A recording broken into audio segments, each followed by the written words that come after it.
EPF ಗ್ರಾಹಕರಿಗೆ big alert.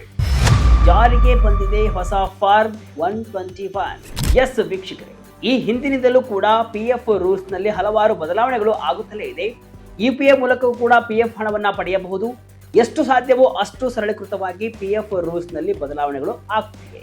ಈಗ ಮತ್ತೆ ನೌಕರರ ಭವಿಷ್ಯ ನಿಧಿ ಸಂಸ್ಥೆ ಅಂದ್ರೆ ಇಪಿಎಫ್ಒ ತನ್ನ ಚಂದಾದಾರರಿಗೆ ಒಂದು ಮಹತ್ವದ ಬದಲಾವಣೆಯನ್ನ ಪರಿಚಯಿಸಿದೆ. ಎಸ್, ಪಿಎಫ್ ಹಣವನ್ನ ಡ್ರಾ ಮಾಡುವಾಗ ಅಥವಾ ಅದರ ಮೇಲೆ ಬರುವಂತಹ ಬಡ್ಡಿಯ ಮೇಲೆ ಆದಾಯ ತೆರಿಗೆ ಇಲಾಖೆ ಕಣ್ಣಿಟ್ಟಿರುತ್ತೆ ಅನ್ನೋದು ಕೂಡ ನಿಮಗೂ ಗೊತ್ತಿದೆ. ಇಷ್ಟು ದಿನ ಪಿಎಫ್ ಹಣಕ್ಕೆ ಟಿಡಿಎಸ್ ಕತ್ತರಿ ಬೀಳಬಾರದು ಅಂದ್ರೆ 15G ಅಥವಾ 15H ಎಂಬ ಫಾರ್ಮ್ಗಳನ್ನ ತುಂಬಿಕೊಡಬೇಕಾಗಿತ್ತು. ಆದ್ರೆ ಈಗ ಕೇಂದ್ರ ಸರ್ಕಾರ ಈ ಹಳೆಯ ಪದ್ಧತಿಯನ್ನ ಸ್ಟಾಪ್ ಮಾಡಿದೆ. ಹೌದು, ಫಾರ್ಮ್ 15G ಮತ್ತು 15H ಈಗ ಪೂರ್ತಿಯಾಗಿ ರದ್ದಾಗಿವೆ. ಅವುಗಳ ಬದಲಿಗೆ ಈಗ ಫಾರ್ಮ್ 121 ಒಂದೇ ಒಂದು ಫಾರ್ಮ್ ಬಂದಿದೆ. ಅಷ್ಟಕ್ಕೂ ಏನಿದು ಫಾರ್ಮ್ 121? ಸರ್ಕಾರ ಯಾಕೆ ಇಂತಹ ನಿರ್ಧಾರ ತೆಗೆದುಕೊಂಡಿದೆ? ಈ ಬದಲಾವಣೆಯಿಂದ ನಿಮಗೆ ಲಾಭವಾಗುತ್ತಾ ಅಥವಾ ನಷ್ಟವಾಗುತ್ತಾ? ಫಾರ್ಮ್ 121 ಸಲ್ಲಿಸಲು ಯಾರು ಅರ್ಹರು? ಹಂತ ಹಂತವಾಗಿ ನೋಡ್ತಾ ಹೋಗೋಣ. ನಾನು ಶಿವಮೂರ್ತಿ ಸರ್ಪ.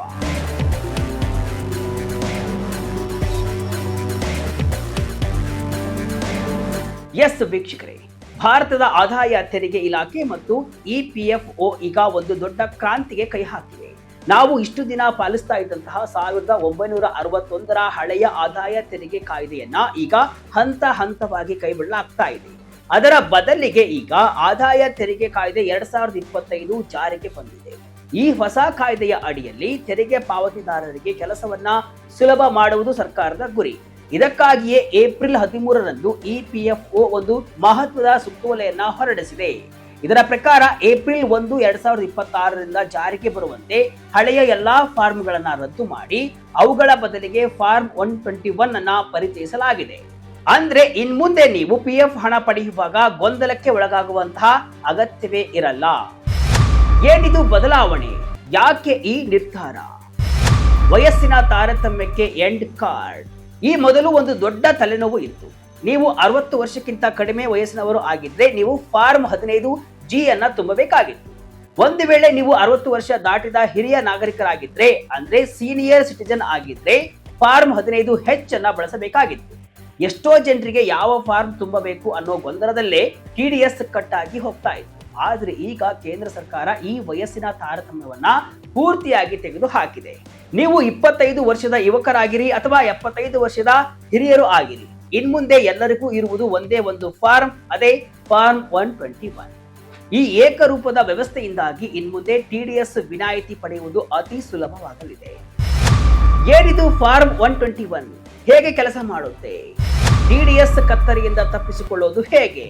ಈಗ ಫಾರ್ಮ್ 121 ಅಂದ್ರೆ ಏನು, ಅದು ಹೇಗೆ ಕೆಲಸ ಮಾಡುತ್ತೆ ಅನ್ನೋದನ್ನ ಗಮನಿಸೋಣ. ಫಾರ್ಮ್ 121 ಅಂದ್ರೆ ಇದೊಂದು ಸೆಲ್ಫ್ ಡಿಕ್ಲರೇಷನ್ ಅಂದ್ರೆ ಸ್ವಯಂ ಘೋಷಣಾ ಪತ್ರ. ಇದರ ಅರ್ಥವೇನೆಂದ್ರೆ, ನನ್ನ ಈ ವರ್ಷದ ಒಟ್ಟು ಆದಾಯವು ತೆರಿಗೆ ಮಿತಿಗಿಂತ ಕಡಿಮೆ ಇದೆ, ಆದ್ದರಿಂದ ನನ್ನ ಪಿಎಫ್ ಹಣ ಅಥವಾ ಬಡ್ಡಿಯ ಮೇಲೆ ಯಾವುದೇ ಟಿಡಿಎಸ್ ಕಟ್ ಮಾಡಬೇಡಿ ಅಂತ ನೀವು ಸರ್ಕಾರಕ್ಕೆ ಬರೆದು ಕೊಡುವಂತಹ ಪತ್ರವಿದು.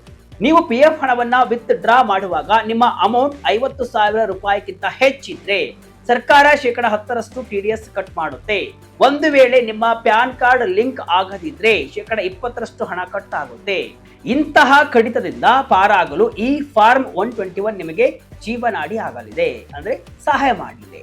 ಇದು ಕೇವಲ ಪಿಎಫ್ ಹಣಕ್ಕೆ ಮಾತ್ರವಲ್ಲ, ನಿಮ್ಮ ಬ್ಯಾಂಕ್ ಡೆಪಾಸಿಟ್ ಮೇಲಿನ ಬಡ್ಡಿ ಮತ್ತು ಡಿವಿಡೆಂಡ್ ಆದಾಯಕ್ಕೂ ಕೂಡ ಅನ್ವಯವಾಗಲಿದೆ. ಫಾರ್ಮ್ 121 ಸಲ್ಲಿಸಲು ಯಾರು ಅರ್ಹರು? ಹಿರಿಯ ನಾಗರಿಕರು, HUF ಗಳಿಗೂ ಅವಕಾಶ. ವೀಕ್ಷಕರೇ, ಈ ಫಾರ್ಮ್ ಅನ್ನ ಯಾರ್ಯಾರು ಸಲ್ಲಿಸಬಹುದು ಅನ್ನೋದು ಇಲ್ಲಿ ಮುಖ್ಯವಾಗುತ್ತೆ. ಯಾರ್ಯಾರು ಅರ್ಹರು ಅನ್ನೋದನ್ನ ನೋಡುವುದಾದ್ರೆ, ಭಾರತದಲ್ಲಿ ವಾಸವಿರುವಂತಹ ಪ್ರತಿಯೊಬ್ಬ ವ್ಯಕ್ತಿ ಅಂದ್ರೆ ರೆಸಿಡೆಂಟ್ ಇಂಡಿವಿಜುವಲ್ಸ್ ಇದನ್ನ ಬಳಸಬಹುದು. ಇದರಲ್ಲಿ ಹಿರಿಯ ನಾಗರಿಕರಿಗೂ ಕೂಡ ಅವಕಾಶವಿದೆ. ಹಿಂದೂ ಅವಿಭಜಿತ ಕುಟುಂಬಗಳು ಅಂದ್ರೆ HUF ಗಳು ಸಹ ಇದನ್ನ ಸಲ್ಲಿಸಬಹುದು. ಕೆಲವು ಅರ್ಹ ಟ್ರಸ್ಟ್ಗಳು ಕೂಡ ತಮ್ಮ ಆದಾಯ ತೆರಿಗೆ ಮಿತಿಗಿಂತ ಕಡಿಮೆ ಇದ್ರೆ ಫಾರ್ಮ್ 121 ಅನ್ನ ಬಳಸಬಹುದು. ಆದರೆ ಇಲ್ಲಿ ಒಂದು ಮುಖ್ಯ ಕಂಡೀಷನ್ ಇದೆ. ನಿಮ್ಮ ಆ ವರ್ಷದ ಒಟ್ಟು ತೆರಿಗೆ ಹೊಣೆಗಾರಿಕೆ 0 ಇರಬೇಕು, ಅಂದ್ರೆ 0 ಟ್ಯಾಕ್ಸ್ ಲೈಬಿಲಿಟಿ ಇದ್ರೆ ಮಾತ್ರ ನೀವು ಇದನ್ನ ಸಲ್ಲಿಸಲು ಸಾಧ್ಯ. ನಿಮ್ಮ ಆದಾಯ ತೆರಿಗೆ ಮಿತಿಗಿಂತ ಹೆಚ್ಚಿದ್ರೆ ನೀವು ಫಾರ್ಮ್ 121 ಸಲ್ಲಿಸುವಂತಿಲ್ಲ. ಫಾರ್ಮ್ 121 ಪ್ರಮುಖ ವೈಶಿಷ್ಟ್ಯಗಳು ಏನು?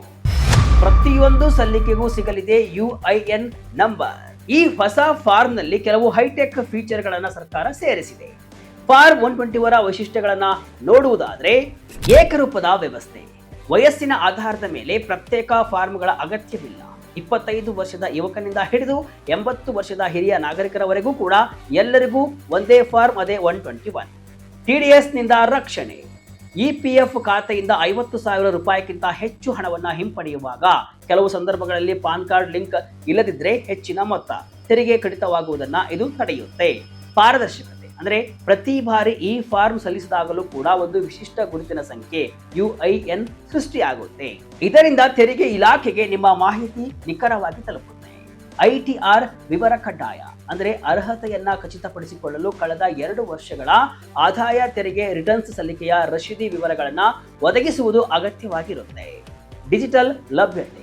ಇದು ಆದಾಯ ತೆರಿಗೆ ಇಲಾಖೆಯ ಅಧಿಕೃತ ಪೋರ್ಟಲ್ನಲ್ಲಿ ಲಭ್ಯವಿದ್ದು ಆನ್ಲೈನ್ ಮೂಲಕ ಸುಲಭವಾಗಿ ಸಲ್ಲಿಸಬಹುದು. ಚಂದಾದಾರರ ಮೇಲೆ ಆಗುವ ಪರಿಣಾಮವೇನು? ಫಾರ್ಮ್ ತುಂಬಲು ಮರೆತರೆ ನಿಮ್ಮ ಖಾತೆಗೆ ಹೊಡೆತ. ಈಗ EPF ಗ್ರಾಹಕರು ನೆನಪಿಡಬೇಕಾದಂತಹ ಅತಿ ಮುಖ್ಯವಾದ ವಿಷಯ ಏನಂದ್ರೆ, ಏಪ್ರಿಲ್ 1, 2026ರಿಂದ ನೀವು PF ಹಣ ಡ್ರಾ ಮಾಡುವಾಗ 15G ಫಾರ್ಮ್ ಹುಡುಕಬೇಡಿ. ಒಂದು ವೇಳೆ ನೀವು ಹಳೆಯ ಫಾರ್ಮ್ ಅನ್ನೇ ಅಪ್ಲೋಡ್ ಮಾಡಿದ್ರೆ ನಿಮ್ಮ ಅಪ್ಲಿಕೇಶನ್ ರಿಜೆಕ್ಟ್ ಆಗಬಹುದು, ಅಥವಾ ಯಾವುದೇ ಮುನ್ಸೂಚನೆ ಇಲ್ಲದೆ ನಿಮ್ಮ ಹಣದಲ್ಲಿ 10% TDS ಕಟ್ ಆಗಬಹುದು. ಉದಾಹರಣೆಗೆ, ನೀವು 2 ಲಕ್ಷ ರೂಪಾಯಿ PF ಹಣ ಡ್ರಾ ಮಾಡ್ತಿದ್ದೀರಿ ಅಂತ ಅಂದುಕೊಳ್ಳಿ. ನೀವು ಫಾರ್ಮ್ 121 ಸಲ್ಲಿಸದಿದ್ರೆ ಸಾಕ್ಷಾತ್ 20,000 ರೂಪಾಯಿ ಕಟ್ ಆಗಿ ನಿಮ್ಮ ಕೈಗೆ ಕೇವಲ 1,80,00,000 ರೂಪಾಯಿ ಮಾತ್ರ ಸಿಗುತ್ತೆ. ಆ 20,000ವನ್ನ ವಾಪಸ್ ಪಡೆಯಲು ನೀವು ಮತ್ತೆ IT ರಿಟರ್ನ್ಸ್ ಫೈಲ್ ಮಾಡಿ ವರ್ಷಗಟ್ಟಲೆ ಕಾಯಬೇಕಾಗುತ್ತೆ. ಅದಕ್ಕೆ ಈ ಹೊಸ ಬದಲಾವಣೆಯನ್ನ ಈಗಲೇ ಅರ್ಥ ಮಾಡಿಕೊಳ್ಳಿ. ಚಂದಾದಾರರು ಈಗ ಏನ್ ಮಾಡಬೇಕು? ಪ್ಯಾನ್ ಕಾರ್ಡ್ ಲಿಂಕ್ ಆಗಿದೆಯೇ ಹಿಂದೆ ಚೆಕ್ ಮಾಡಿ. ವೀಕ್ಷಕರೇ, ನೀವು ಈಗ ಮಾಡಬೇಕಾದ ಕೆಲಸಗಳೇನು ಅನ್ನೋದನ್ನ ಹಂತ ಹಂತವಾಗಿ ಹೇಳ್ತೀನಿ ನೋಡಿ. ಮೊದಲು ನಿಮ್ಮ EPF ಖಾತೆಗೆ ಪ್ಯಾನ್ ಕಾರ್ಡ್ ಲಿಂಕ್ ಆಗಿದೆಯಾ ಅನ್ನೋದನ್ನ ಖಚಿತಪಡಿಸಿಕೊಳ್ಳಿ. ಪ್ಯಾನ್ ಇಲ್ಲದಿದ್ರೆ TDS ಪ್ರಮಾಣ ದ್ವಿಗುಣವಾಗುತ್ತೆ. ಆಮೇಲೆ ಪ್ರತಿ ಆರ್ಥಿಕ ವರ್ಷದ ಆರಂಭದಲ್ಲಿ ಅಂದ್ರೆ ಏಪ್ರಿಲ್ ತಿಂಗಳಲ್ಲಿ ನೀವು ಈ ಫಾರ್ಮ್ 121 ಅನ್ನ ಸಲ್ಲಿಸುವುದು ಉತ್ತಮ. ನಂತರ ಆನ್ಲೈನ್ ಮೂಲಕ EPF ಪೋರ್ಟಲ್ಗೆ ಲಾಗಿನ್ ಆಗಿ ಅಥವಾ ಇನ್ಕಮ್ ಟ್ಯಾಕ್ಸ್ ಪೋರ್ಟಲ್ ಮೂಲಕ ಈ ಫಾರ್ಮ್ ಅನ್ನ ಡೌನ್ಲೋಡ್ ಮಾಡಿ ವಿವರಗಳನ್ನ ತುಂಬಿ. ನಿಮ್ಮ ಹಿಂದಿನ 2 ವರ್ಷಗಳ ಟ್ಯಾಕ್ಸ್ ವಿವರಗಳನ್ನ ಕೈಯಲ್ಲಿಟ್ಟುಕೊಳ್ಳಿ, ಯಾಕಂದ್ರೆ ಅವುಗಳ ಮಾಹಿತಿ ಇಲ್ಲಿ ಬೇಕಾಗುತ್ತೆ. ನೀವು PF ವಿತ್ ಟ್ರಾವೆಲ್ ಅಪ್ಲಿಕೇಶನ್ ಹಾಕುವಾಗ ಅಟ್ಯಾಚ್ಮೆಂಟ್ ಸೆಕ್ಷನ್ ನಲ್ಲಿ ಫಾರ್ಮ್ 121 ಅನ್ನೇ ಅಪ್ಲೋಡ್ ಮಾಡಿ. ಡಿಜಿಟಲ್ ಇಂಡಿಯಾದತ್ತ ತೆರಿಗೆ ವ್ಯವಸ್ಥೆಯ ಹೆಜ್ಜೆ. ಗೊಂದಲ ಬಿಡಿ, ಹೊಸ ನಿಯಮಕ್ಕೆ ಸಜ್ಜಾಗಿ. ಒಟ್ಟಿನಲ್ಲಿ ಹೇಳುವುದಾದ್ರೆ, ಕೇಂದ್ರ ಸರ್ಕಾರದ ಈ ನಿರ್ಧಾರವು ತೆರಿಗೆ ವ್ಯವಸ್ಥೆಯಲ್ಲಿರುವಂತಹ ಗೊಂದಲಗಳನ್ನ ನಿವಾರಿಸಲು ಮಾಡಿದ ಒಂದು ದೊಡ್ಡ ಪ್ರಯತ್ನ. ಹಿರಿಯ ನಾಗರಿಕರಿಗೆ ಮತ್ತು ಸಾಮಾನ್ಯ ಉದ್ಯೋಗಿಗಳಿಗೆ ಒಂದೇ ನಿಯಮ ತಂದಿರುವುದು ಸ್ವಾಗತಾರ್ಹ ಸಂಗತಿ. ಆದರೆ ನಿಯಮಗಳು ಬದಲಾದಾಗ ಅಪ್ಡೇಟ್ ಆಗಿರದಿದ್ರೆ ನಷ್ಟ ಮಾತ್ರ ಗ್ರಾಹಕರಿಗೆ. ಏಪ್ರಿಲ್ 1ರಿಂದ ಜಾರಿಯಾಗಿರುವ ಈ ಫಾರ್ಮ್ 121 ಬಗ್ಗೆ ಈಗಲೇ ತಿಳಿದುಕೊಳ್ಳಿ. ವೀಕ್ಷಕರೇ, ಈ ಹೊಸ ಫಾರ್ಮ್ 121 ಬಗ್ಗೆ ನಿಮ್ಮ ಅಭಿಪ್ರಾಯವೇನು? 15G ಮತ್ತು 15H ರದ್ದು ಮಾಡಿದ್ದು ಸರಿ ಅನ್ಸುತ್ತಾ? ಇದರಿಂದ ಸಾಮಾನ್ಯ ಜನರಿಗೆ ತೊಂದರೆ ಆಗುತ್ತಾ ಅಥವಾ ಸುಲಭ ಆಗುತ್ತಾ? ಮಿಸ್ ಮಾಡದೆ ಕಮೆಂಟ್ ಮೂಲಕ ತಿಳಿಸಿ.